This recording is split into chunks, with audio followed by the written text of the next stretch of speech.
This is Writers on Film, the only podcast dedicated to books on cinema.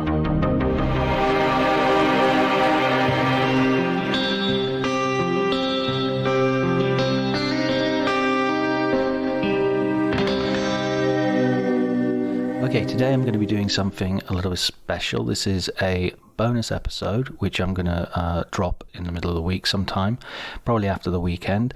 This is specifically for No Time to Die, the new James Bond film, and I have had a conversation with the author and editor of the James Bond Archives, published by Taschen, which will be available from the middle of October, Paul Duncan. Paul is a James Bond expert, as you will hear, and he has worked on the James Bond Archives for, I think, well, it must be clocking on for 10 years, I think.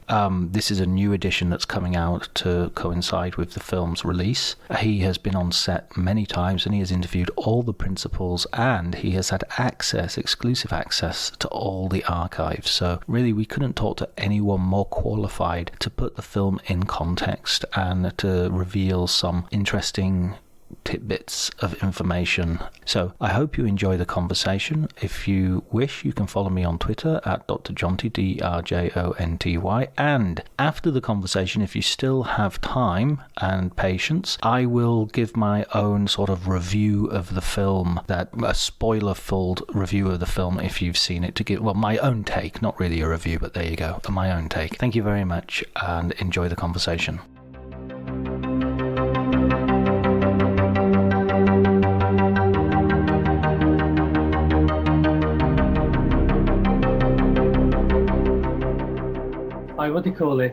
On the way to the premiere, I go down, I pick up the tickets, I go down, I'm on Bond Street, and I go past Aston Martin, and then just after that, my shoes start to fall apart before I get to the premiere, literally disintegrating. So I'm on the red carpet with the soles of my feet starting flip-flopping. They're called Road. They're German-made, but I think they should rename them to E-Road. And then after the film, I have to walk to the underground, and it's pouring as rain, and the shoes just completely fall apart. Oh, and I'm going in, soles falling off. Yeah, so on the underground and on the drive back home, I'm doing it virtually barefoot. Oh, blimey. So, of all the things that you would think on your way to a James Bond premiere... I was telling my shoes, this is no time to die. I'm trying to think of some really good shoe puns now. We were in tears of laughter, me crying also, but it was because it's the complete absurdity of dressing up, in black tie, etc. and then this happening. It's just like crazy. I'm going to go and see the film this evening, so without too many spoilers, what's your sort of capsule review? Well, I think that it's visually stunning. It's made by an auteur, so the sensibilities are a bit different, more human. So it's about the character, if you like, what happens to a character, it's sort of like an action John le Carré, because it's about the idea of what happens to a character who spends his life distrusting everybody, including the woman he loves. And of course, you can't have a relationship with anybody if you distrust them. So this is, if you like, the tension of and the tragedy of that type of character. I'm really looking forward to it. I'm going to go and see it in Italian tonight. And then on Monday, they have an English language version, original language version. I'm going to go and see it again, I think, in English. Yeah, what do you call it? There are one-liners in it, and there's tons and tons of action in it. So there are different tones and intents throughout so each action scene has a different intent and a different tone. The difference in tone. So I thought I was lucky enough to be on set several times. I was at Pinewood multiple times during the production. So I was able to see the development of the script and the story over it. So, and it just got better and better as it got through. So. But tell me something about that, because I'd heard rumours had gone around on the internet, but I've also talked to people who were on the set and things, and they were saying, and I got an impression that this was a troubled production. You know, there was injuries, and there was obviously the change of director was a pretty big, high-profile story for a while. Did you get any sense of that, or how were your feelings? The thing is that if you go onto any film set where there's so much at stake, where so much is being trying to be done in such a short period of time, then things go wrong and things happen.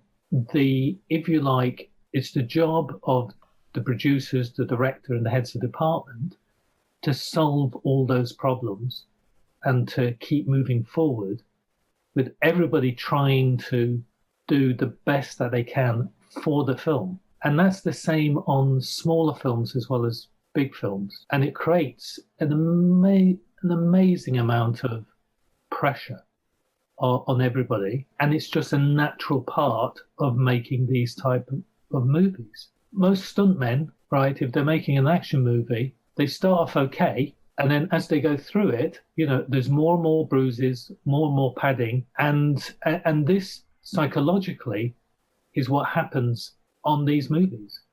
Not just Bond movies, all big blockbuster movies. So it's just that Bond gets a lot more media attention. So I just think it's a natural process of making these movies. And it's something that, you know, you've got to understand that everybody working on it is a person. They're going to say and do things in the heat of the moment, right? That's not intended to harm or, you know, insult or whatever.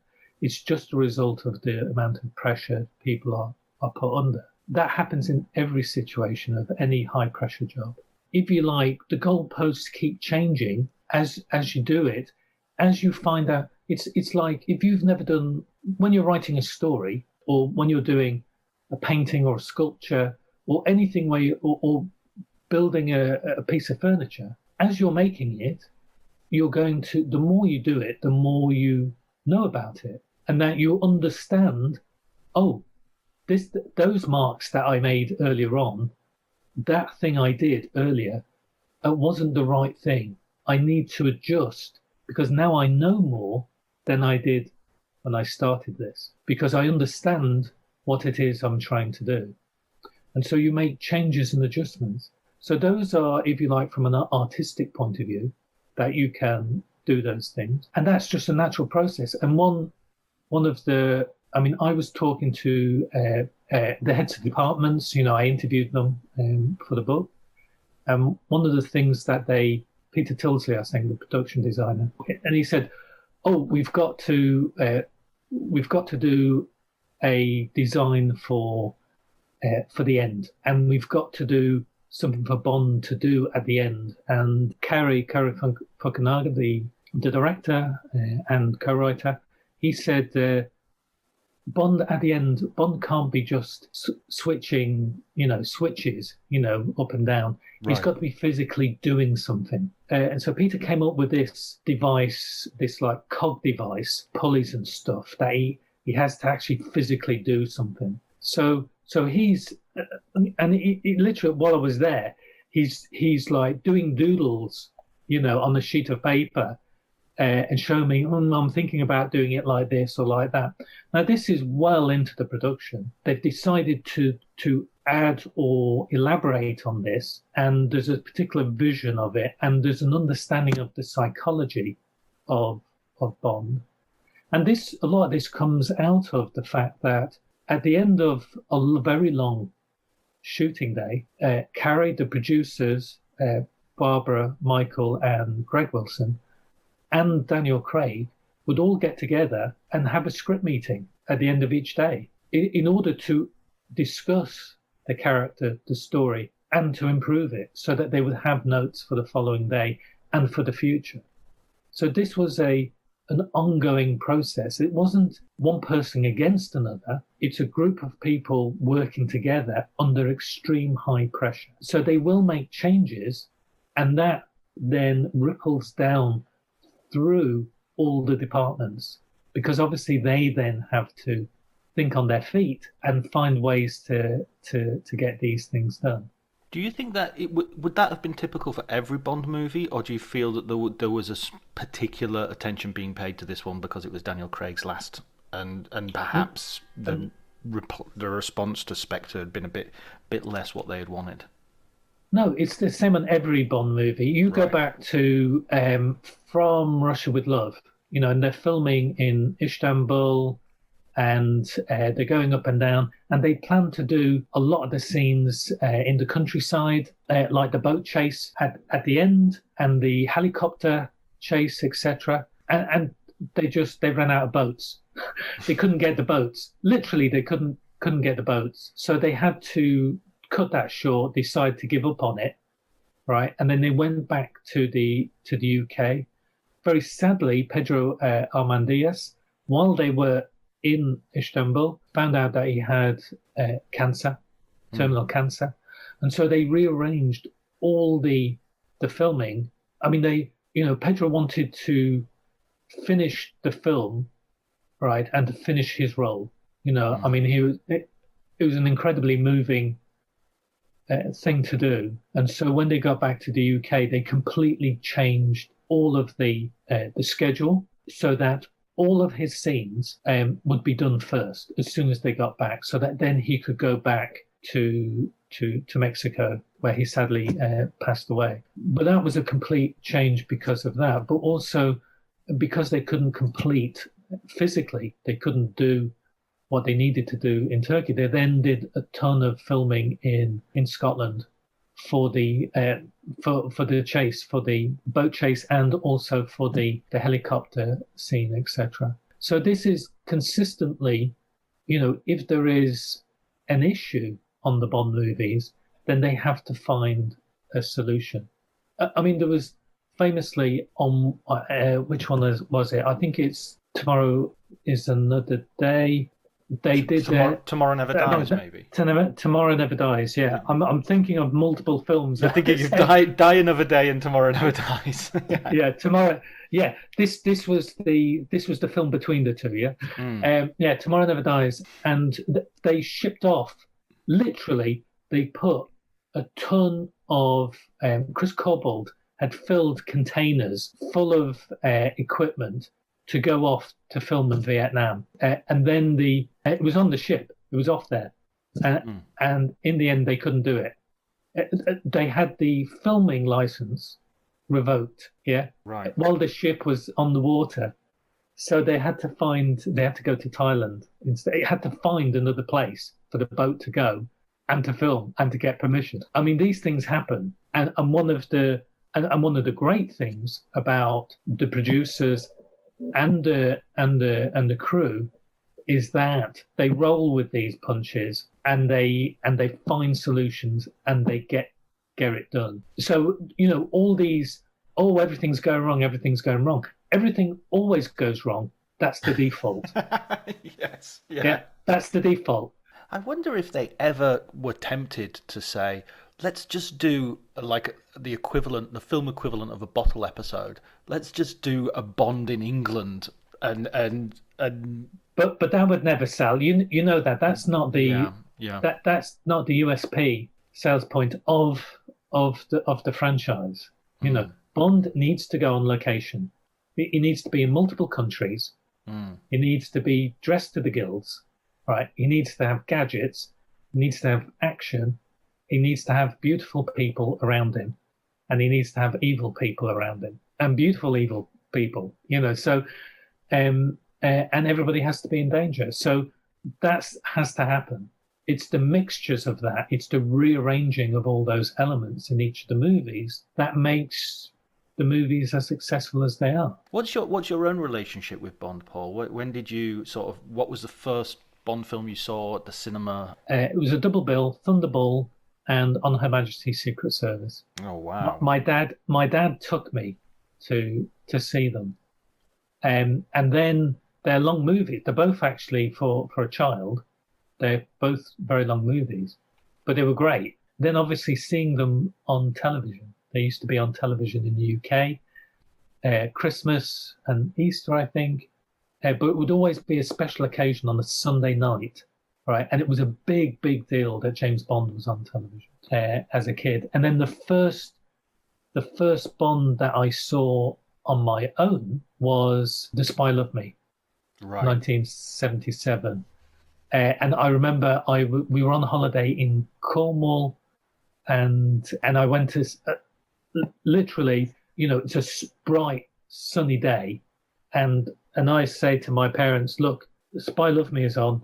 He's got this great car that goes underwater. I need to see this movie." Right. Essentially, in my mind, right? I mean, at that time, I had no idea about who had made the movies or anything like that. It was just a movie. I had no idea how movies were made. But in my mind, I was thinking, this is like Thunderbirds, Joe 90 and Captain Scarlet, with all these cool vehicles and sinking buildings, buildings that go on the ground and all this, everything, all these secret places. And in my mind, that's what James Bond was part of that. And little did I know that Derek Meddings, did, the special effects and models and stuff for both, So that was, so it was on this beautiful day. My parents dropped me off at the cinema so that I could go and see this, go into the dark, yeah, and see The Spy Loved Me, and that was. So do you have a favourite Bond? Well, it's a bit like saying, do you have a favourite Doctor Who? Right. That you come to accept at a certain point that each of them is a different character. Yes. And so they bring a different thing to it. So I don't really have a favourite Bond, but I do think that there are certain moments or certain bits and pieces of Bond that are much better than other parts. So they're either better directed or a better story, etc. So it really comes down to that. So now you want me to tell you which of the films I like, etc. And yeah, all this, yeah. Okay. Obviously, I'm not going to let you get away with that. You're just turning me into a listicle. That's what you're doing. Yeah, basically. Yeah, okay. We'll headline the podcast. Paul Duncan's 10. Yeah. 10 listicles, yeah, but don't join the words together, yeah? Right. All right.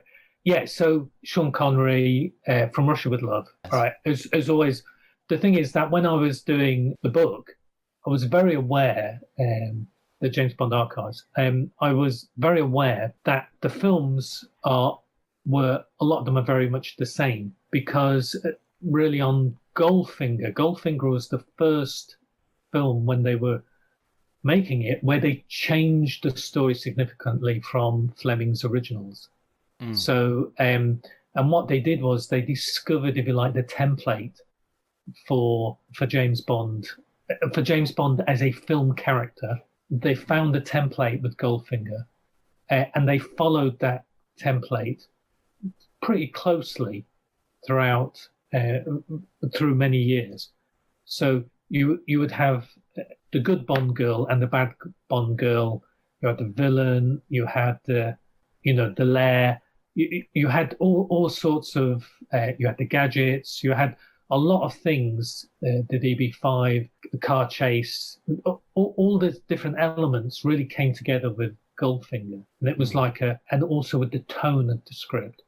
They found everything with that, but on From Russia with Love, it's a completely different story because it's set up as a suspense thriller.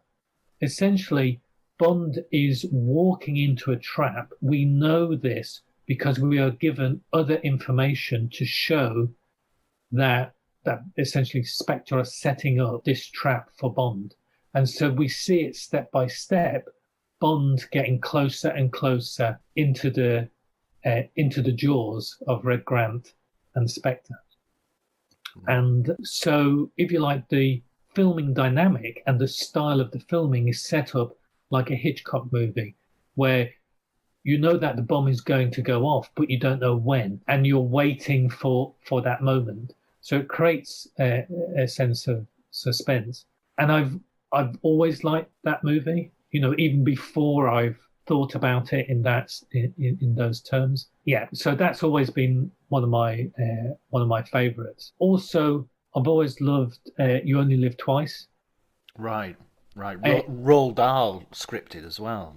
In fact, that's something else that they'd started doing at that point as well, which was they would always have two sets of writers. This is actually from the very beginning, in fact, Dr. No. You always have two sets of writers, and one set of writers, generally, they would construct the story, and they would who the villain was, and if you like, the locations and action points and things like this. If you like, they set up the structure of the movie, and then the producers could go out and plan for that and get locations and set everything up with the stunts and production design and all the different elements that you need in casting.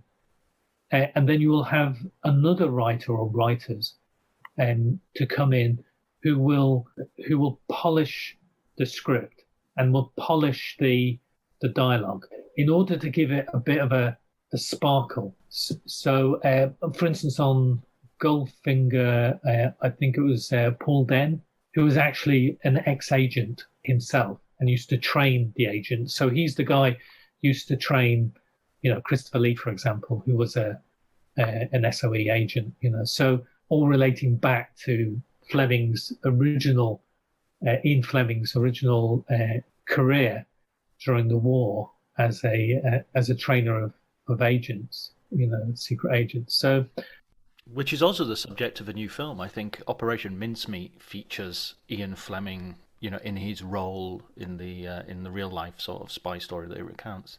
Yeah, several people have tried to redo, both in film and in novels as well as non-fiction, in order to reconstruct these times. So, it's a fascinating period. And in fact, when I was doing the book, I was talking to Hilary and Stephen Saltzman, the children of Harry Saltzman, one of the original producers on the movies. It was Harry Saltzman and Cubby Broccoli, and they said that they discovered papers that seemed to indicate that Harry may have been an agent during the war. That certainly some of the things that he was doing seemed to be like cover roles for the CIA. Oh, wow. Or it would have been OSS during the World War II, but nothing was proved.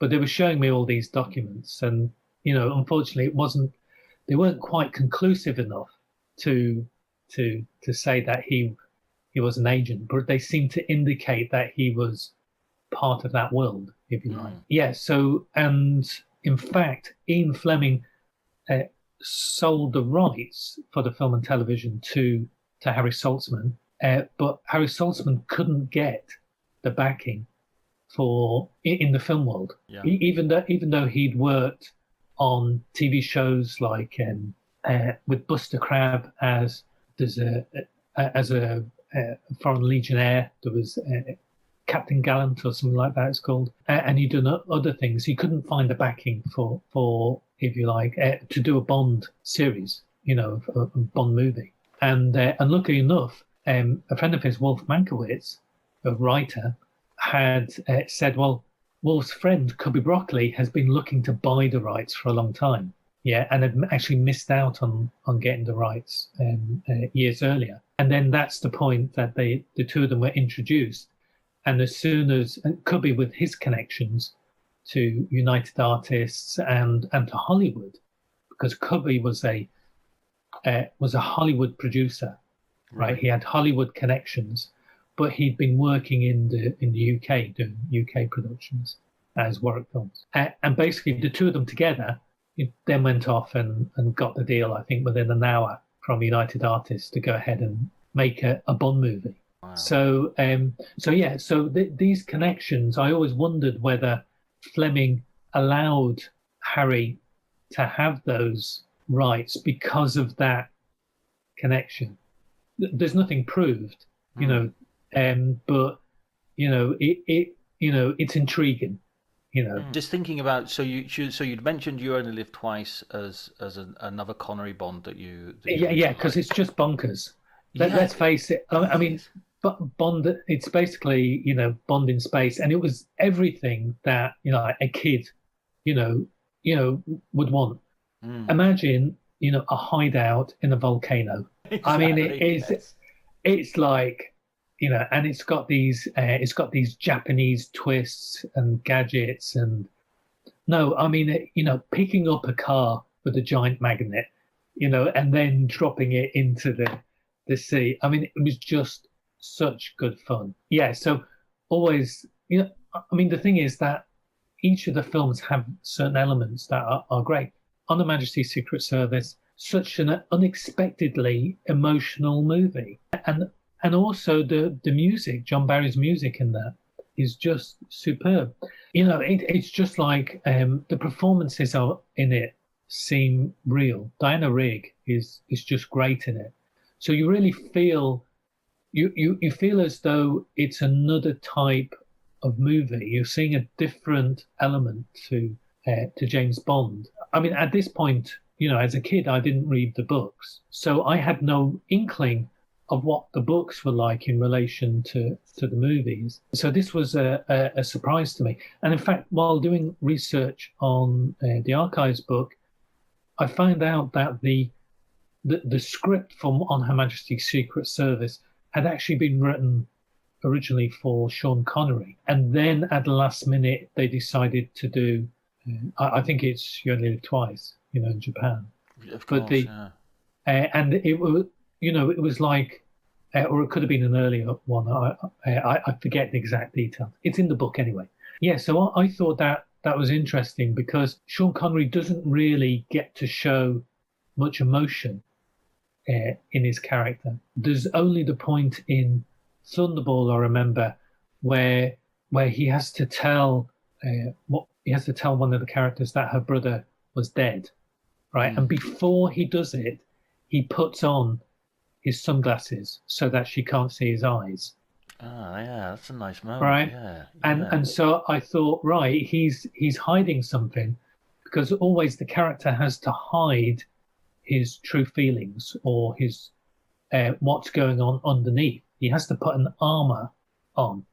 That's part of the idea of becoming of getting the license to kill is Mm. that you have to find a way to disassociate yourself from the killing and from the guilt, etc., of the actions that you do, as do many soldiers. So, and I think that's one of the things that, if you like, that was one of the great things about Casino Royale, which I think is probably the best Bond of all, because you get that vulnerability of the character built into the story. That this is a guy who you get the feeling that he's a bit rough around the edges, and Vesper Lind is, dressing him up, in the tux and stuff like this. But you see, even in the makeup, you can see that he's a bit rough around the edges.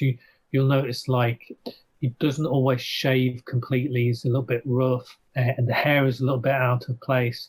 So it's always giving you these visual signals of what the character is like internally, and as well as the performance, of course, from Daniel Craig.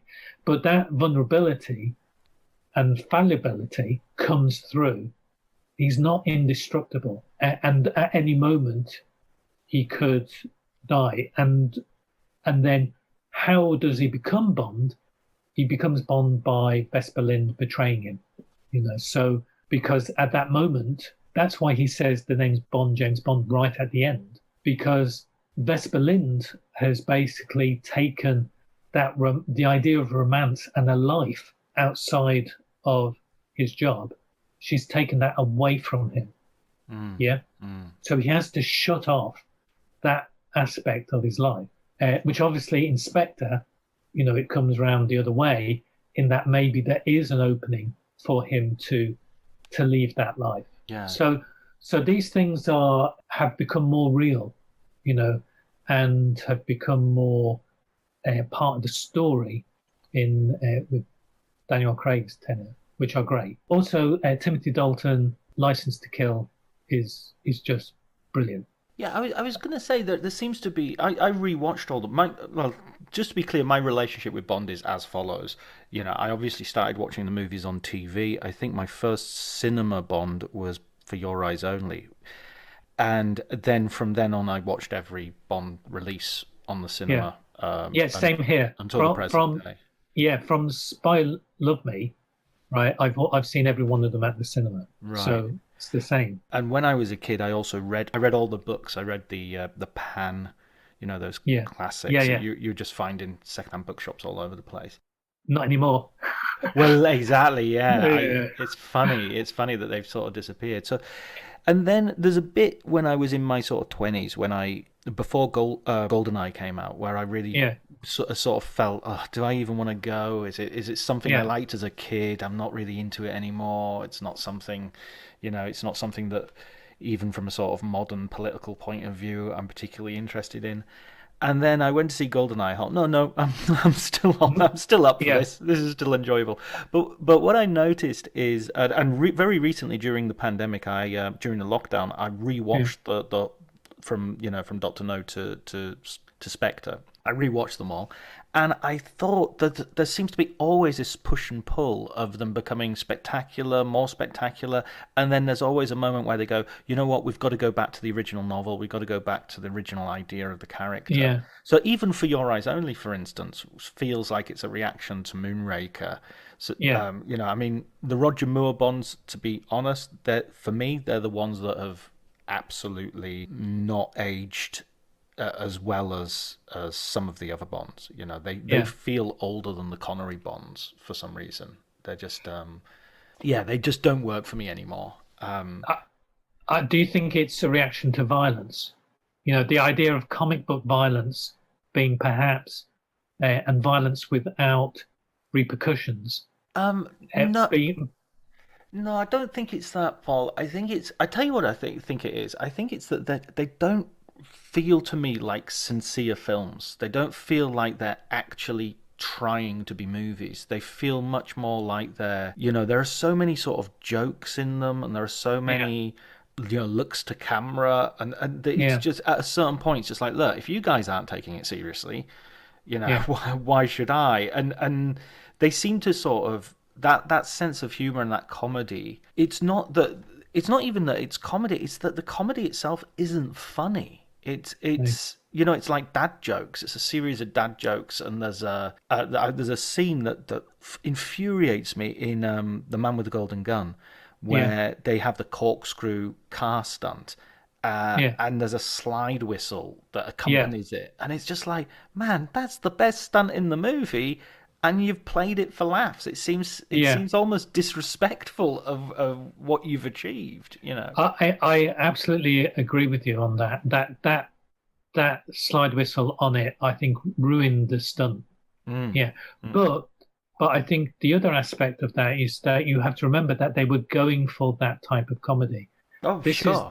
This is the Burt Reynolds period, Smokey and the Bandit. This is when this type of comedy, this, if you like, release, is what was popular at the cinema, and was part of Bond's IP at the time, and also part of the Roger Moore persona that he continued from The Saint and also The Persuaders. Yeah, right, absolutely.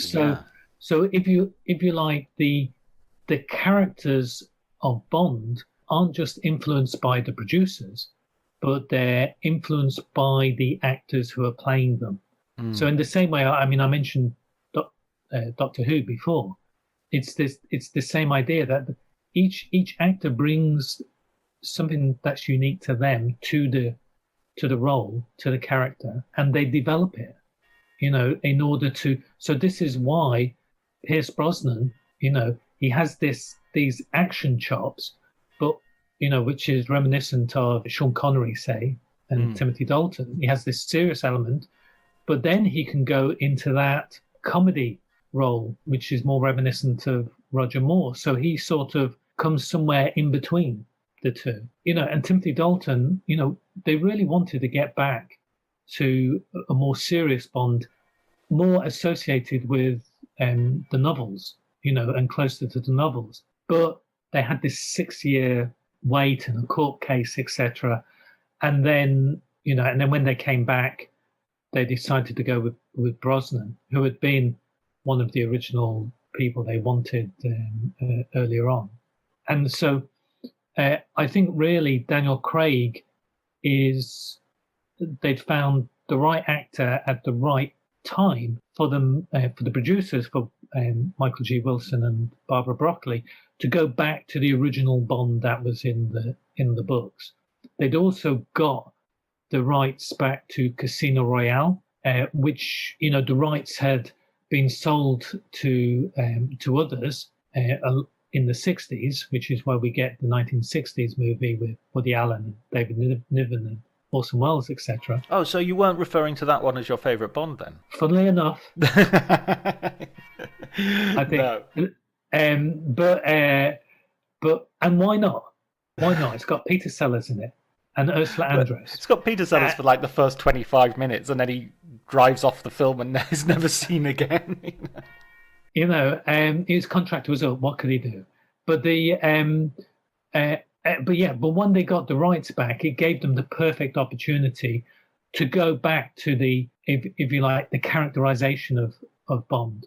I mean, Michael G. Wilson and Barbara Broccoli had always wanted to go back to this, to the Fleming Bond, if you like, to that character. If you like, Fiora's only, because Michael G. Wilson was one of the co-writers on a lot of these movies as well, Richard Mabel. Fiora's only was trying to get back to that as well as License to Kill, which I think is a really good movie, and a movie that I think Christopher Nolan must like, since he keeps stealing bits and pieces of it for his movies. But and I think I think the Craigs have really followed that agenda. So I think there've been great moments, and there've been great stunts, and there've been great characters all the way through. Even the Roger Moore ones, there've been great moments and great stunts and lines, etc. But I think that they've cracked it with Daniel Craig. Yeah, I agree. I mean, I don't want to dunk too much on Roger Moore, because he was, I watched them as a kid. I have a lot of affection for them, and Spy Who Loved Me, Underwater Cars, and Moonraker, and Jaws, and all that. Well, when you look at, they're in the, put the Lotus Esprit, they're doing a high-speed chase. They don't have anything. The Lotus Esprit can go fast. So how do you film that? What you do is you get another Lotus Esprit, and you take out the back, and you put a camera in the back of it, right? And you have two Lotus Esprits going at high speed down these windy roads. I love that stuff. The fact that, and when I was doing the research and finding behind the scenes photos of these things being made and happening. Oh, and there's a helicopter in the background as well. Of course, there's always a helicopter, of course. Yeah, you were Caroline Munro in it. So, there is nothing, that they're all super sexy. I think that the other aspect of it is that your reaction to these things are about the age at which you first encounter them and watch them, and whether the films grow up with you or you grow with the films. So for example, I get this all the time with certain books as well, and TV series, etc. That something that you enjoyed as a child may not be appropriate for you as an adult. Absolutely. because it doesn't have something for you to hang on to and to love and enjoy and to respect, in the same way. When you're young, your relationship to violence is very blasé. When you get older, and perhaps have and are thinking about death, or you find out either through family, having children, relationships with others, you did change and develop as a person. So your relationship to violence and to interpersonal dynamics, to love and relationships changes. And so some things become less acceptable to you. I remember when my son was born, my relationship to violence and what children should see as violence changed, right? And it was something that I didn't expect, but also I began to see things through his eyes as he was growing up, which was very interesting. And I saw the films again while doing the book through his eyes. So he discovered James Bond, and we watched them all in order. When did you start doing the book, Paul? What was the background to you starting on that?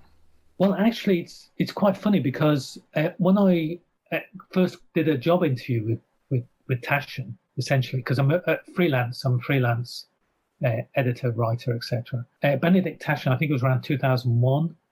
I met him, to see whether he wants me to do any work for him. And one of the things he said is, I've always wanted to do a big book on James Bond. And it wasn't until 8 years later, 2009, that he said, we should do that book on James Bond. He said he'd get in contact with the producers. A couple of months later, I get contacted by Jenny McMurray from Eon, the producers. And she said, can we meet to talk about doing a book? So sure, let's meet. And I say hello to Jenny, and I said, when did Benedict get in contact with you? We haven't heard from Benedict. Basically, Taschen and Eon had the same idea at the same time. Oh, right, okay. Which was great, so it made it, very, very easy to do a contract, etc., and all this sort of thing. So really it was 2009 that I was given complete access to everything. This is the first time any book or anybody had really been given access to everything. I mean, I spent a year just doing research. So there were over a million photos imagine all the productions, million photos, and I had to see every single one of them. All the contact sheets and the original negs and everything. It was just like to die for. And then I got access to the warehouse where they have all the documentation, production documentation, scripts, props, costumes, everything, artwork, everything you can think of. Top secret location, somewhere outside London. Cannot reveal it. Okay. But it was really amazing. And that was, all the research was with Meg Simmons, who runs the archives. Right. She's great. I mean, she and Jenny and everybody at Eon were just brilliant. And then I had access to all of those. And then going to America, to Danjak, which is the parent company of Eon, if you like, the business end, and then getting access to all the legal documents, etc. Because I approach things as a historian, as I think I've mentioned to you before. So I like, if I can't put a date in the book unless I've seen a document with that date on it. Right. So I can't say that the contract was signed on so-and-so if I don't see the contract was signed on so-and-so. Right. Or it didn't happen then unless I see the daily production report saying that it happened then. Yeah? Yeah. So that's my, if you like, forensic approach to the thing. And they were great. And they were, I remember I went to Denjak and stuff is in storage. So they had to pull it from storage. And I went into this room and there were just piles and piles of boxes full of documents, for me to pour through. And that was great. And even among that, I found a copy of one of Ian Fleming's TV scripts that he had done before the film series. Right. He had tried to work. He'd put together various TV scenarios for a Bond TV series. He'd written like small things, you know. Yeah. So I saw copies. So it was like it was great, you know, just to see all this. But you also include sort of non-Eon productions as well. I mean, you include Casino Royale and you include Never Say Never Again. Yeah, because I also got to see all of MGM archives, Right. and MGM, and now they bought United Artists, and Bond was originally United Artists. So what happened was, because over the years, all these things have become conglomerated. Yeah, they've joined. Right. So in fact, the rights for Never Say Never and Casino Royale all fall under the same umbrella now. So Okay. I could include them all, and there was no problem with me doing that. In fact, for the 1960s Casino Royale, I mean, just to give you an idea, I went to New York and I met with Sam Shaw's family. He's a great special photographer. Sam and his son Larry Shaw had been on set taking photographs of the original Casino Royale. So I got to spend a day with the family. They were lovely. They took me out to the house and we were eating and they were showing me all this stuff. It was lovely. And then when I got back, I just found out that Joseph Karoff was only like lived 3 blocks from where I was staying, from the hotel I was staying in. And Joseph Karoff was the guy who, do you know the 007 logo? Yes. You know, where the 7 becomes the gun? Yeah. Yeah. He designed that Oh, wow. for the poster, right? For the American poster, I think, and for one of the posters. And he was only living 3 blocks from where. So I just rang him up one morning and he says, yeah, come along. So I spent a couple of hours with him, you know, and he was telling me like little stories about how he did it, you know, and stuff like that. Yeah, it's just little things that all just pop up and you never know. So this is what happens when you do these things, that you never know what's going to happen or what's going to pop up. And you have all these little memories of the making of the book that go with it. And that was in addition to the making of, it's the same as making of the movies. You know, that you find that a lot of the people who work on the movies, their relationship to the movie is not about the final movie that you and I see at the cinema.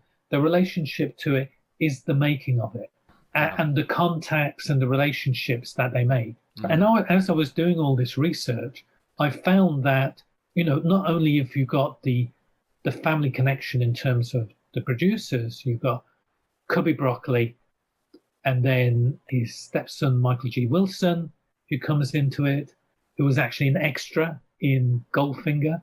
And he was telling me that story as well. And then became a writer on it with Richard Maybaum. He and then a producer. He worked his way up. You know, he learned the job of producer by doing different elements. And then Barbara doing likewise. She's working with on the second unit, for instance, on License to Kill. You know, all the trucks and everything, all that. She was handling a lot of that in Mexico, and she worked her way up. So it's a family business. Now, Greg Wilson, Michael's son, over the past few movies, he's been learning how to produce the movies and getting more and more responsibility as he goes through, as he learns more. And that family element, I realized, was reflected within the crews, because a lot of them work in Pinewood, and you would get the Lamont family, you know, the Corbold family, you know, or the Udell family, and other families all working through multiple movies. Intergenerational sort of. Yeah. So it becomes about family. Ultimately, that's what and that's really when I thought, you know, the plurality of voices, you know, of all these people, of all these families that worked on the movies was really what made the movies, because it is about this group of people banding together like a circus, a moving circus, having to deal with the travail of work, you know, of the different weather conditions, of things breaking and going wrong. But still, at the end of the day, the show must go on. They must, whatever happens, you know, in their life or business or personal situations, they will finish the movie. And I thought that was the admirable thing about the movies that I wanted to show in the book, and to show it through the plurality of voices, which is why it's an oral history with over 150 different voices. And that was my, I didn't know that going into the book, but that's where it became, once I understood what the situation was and what Bond is all about. Because ultimately, even though Bond is a lone wolf, he has M and Moneypenny and Q, and Felix Leiter. He has this group, this family, this working family around him in order to help him achieve everything he does. So even though he puts himself, his life on the line, for Queen and Country, he has these others who understand what he's doing and that he is a true and honourable person, and they help him achieve those ends, even if they're not always totally by the book. The first edition of the book came out in 2012 for Skyfall, so I was on set and did interviews for Skyfall, and what you find out is that, and likewise for Spectre, and likewise for No Time to Die. I was just looking last night, and I got some figures here. I started on this latest edition in March 2019 with the script as it was at that point, and I did over a half dozen visits to Pinewood. I did 17 interviews, over 18 hours of tape, electronic media, I should say. But I've got to cut that down to 7,500 words, and that includes text, captions, and quotes on 24 pages. And I finished in May 2020. So the thing is that I had some fantastic talks with Peter Tilsley and Chris Corbould and Alex Witt and all lots of great people on the Linus Sandgren and Carrie Fukunaga and Barbara and Michael and Greg, and it was great talking to them all. But if you like, the conversational aspect of it, the little asides, the jokes, etc., I had to cut out, because I just didn't have the space I just didn't have the physical space in the book in order to include all those, which is funny because it's the same with the movie as well, in that you see in the script development that there are certain like little asides and little bits and beats, etc., in the scripts. And as the films are being made and developed, and you see these fall by the wayside. Right. It really is sheared off in order to keep the story and momentum going. It's just an interesting process. We're going to have to close in a moment as well, but sure. I really wanted to have a final get your final take on the Craig era as it comes to an end. Because I agree with you. I think, excuse me, when Craig turns up, the quality of the films just seems to rocket in every department. And I feel that the decision they made to basically turn it into a saga, which is a complete departure for Bond. There were always little callbacks and little references throughout all of the films, but there was never a sense that Quantum of Solace begins right after Casino Royale ends, and that was really new. So how do you look at that his tenure now it's come to an end? I should say I talked to Daniel as well, and I asked him like this exact question about the saga, and he said that it really developed by accident over the making of the movies. So, in other words, that each time they made the movie, they were looking at the character aspect of Bond and what the character would do next, sort of more by accident than design. So, if you like, more as a natural part of the process of writing and developing and making the movies, they've made the saga. So there was never an idea, oh, we'll start here and we'll end there.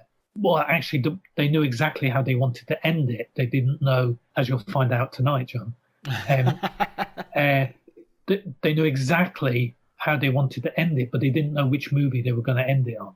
Yeah. Right, I see. So this was, yeah. So that was an accident, but an accident that was a natural part of the process of making this character. And I think that what they've done is that they've taken the vulnerability and the fallibility and the psychological effect of being a killer, somebody with a license to kill, which was in the Fleming novels, and you can see the character of Bond disassembling. We would probably call it a post-traumatic stress disorder now, and I think that Fleming had that, and they've used that, and I think they've created the defining Bond. I can't. At the end, they do say. At the very end of the movie of No Time to Die, they do say, James Bond will return, which is, fantastic. But I think that what Craig and the producers and the writers and the directors have done is they've turned Bond into a human being, and they've turned him into a character who will live not just as a wish fulfillment character, but with a character with depth. And I applaud them. I think they've done a magnificent job. So do you think the follow-up, when they go, I mean, they've already said they're not going to even talk about casting until 2022 anyway. Sure. And that seems respectful as well of Craig to give him a moment of, I'm sure they have lots of ideas. Yeah. All right. I mean, to give you an example, there are some in the scripts. There are always ideas. So in development scripts, there are always ideas that are chopped. But if they're good ideas, they end up later on in another movie.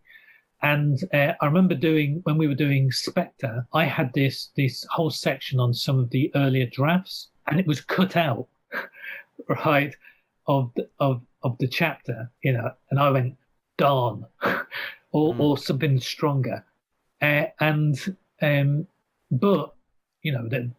this happens. But for this version of the book, they're put back in because they used some of the ideas or developments of those ideas in the new movie. So that's why they cut it in the first place. Yeah. But so, and I think that they always have ideas, and it's just a matter of where that idea will lead them in the future. Yeah, I'm just wondering if they're going to continue. There's going to be a sense of continuation, or if it's going to be like, okay, we'll hermetically seal this, and we'll like a Batman film. We'll just totally. This is a totally different thing. Yeah, or Doctor Who. In a sense, I know they have continuity within Doctor Who, but or Star Trek. Look at what happened with Star Trek, or Mission Impossible, even from the TV series to the films. Yeah. There is. We live in a world where it's at the end of the day, it's just entertainment, and it's about how we want to be entertained. Do we want to be entertained with something that's serious or comedic? Do we want to be entertained with something that's that's mysterious? That makes us think, or it's we are full of different emotions, and we can be entertained in many different ways. And I think that the Bond movies with the different Bond leading actors all entertain in a slightly different way, and I think that's great. And I'm sure that whatever the future holds, it will be entertaining because these producers know how to entertain a worldwide audience. And will just be entertained in a different way by a new actor with his own personality and his own things to bring to the character. Oh, well, I'm really looking forward to it tonight, and I'm looking forward to reading the new version of the James Bond archives, which will be out when, Paul? October 12th. It's full of spoilers, Brilliant. etc., and as well as images that have not been released as we speak. Yeah, with a lot of exclusive material, and as I say, tons of interviews that I've done that I've included in the book, exclusive to the James Bond archives. Brilliant. I will be getting my copy, definitely. Thank you so much for joining me again, Paul. And this is going to go out as a special bonus episode as well. So I will look forward to speaking to you at some point in the future about whatever your next project is. I look forward to it, John. Thanks a lot, Paul. And you didn't even ask for my book. The recommended book, yeah, but I was good. This is why I was doing this as a As an sort of extra. an extra. And did you have another recommended book? For James Bond, yes, I do. Oh, okay. Well, give me your recommended book for James Bond then. Well, my recommended book for James Bond is When the Snow Melts by Cubby Broccoli and Donald Zegg. Oh, right. Have you come across it? No, I haven't read it. I don't even know about this. Tell me more. Well, this is basically Cubby Broccoli's autobiography. That he completed just before he passed away, and it's basically he was interviewed by Donald Zegg, who was this great newspaperman who died recently, actually, lived to a ripe old age, great character. And yeah, they came up with this autobiography, When the Snow Melts, and it tells his story of as the Broccolis coming from Italy, Right. where they grew broccoli and brought it to America, and that was the family business, and then found a job in Hollywood, as an agent, and the people he met in Hollywood, etc. And then his life in the film business, and then going on to Bond and telling stories about that. It is really a really, really great old-fashioned biography with lots of name dropping, lots of amusing stories. It's a raconteur's dream. It really is great. It's personal. It's got feeling to it. The thing is that when you read a lot of stuff about Bond, it's all very technical. And what I love about this is that the feeling of humanity in it, Right. in this book, and it was like when I meet, Michael G. Wilson, Barbara Broccoli, I get that feeling of humanity in it, and I understand why they're so emotional about the series and about the character, and that really comes through. And Barbara, talks about her father as well when I interviewed her last for No Time to Die. So these stories are still alive, and I think that this aspect of humanity that comes through in this book inform the series and give you the reason why this series is so successful, even though it can seem blasé and technical and mechanical because people are so interested in how films are made. But I love this human element to it, and that's really why I recommend the book. Excellent. So that's called When the Snow Melts. That's correct, and it should be easy to find. Brilliant. Thanks so much, Paul. Really appreciate it, and yeah, I am looking forward to reading the new version once I've seen the movie. Okay, that's great. So, all the best to you, John.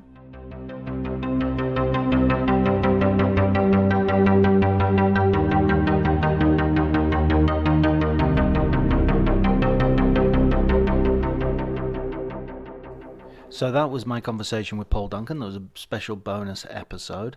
I also wanted to talk just very quickly about my own reaction to No Time to Die, which I managed to see last night. So just after I had the conversation with Paul, basically.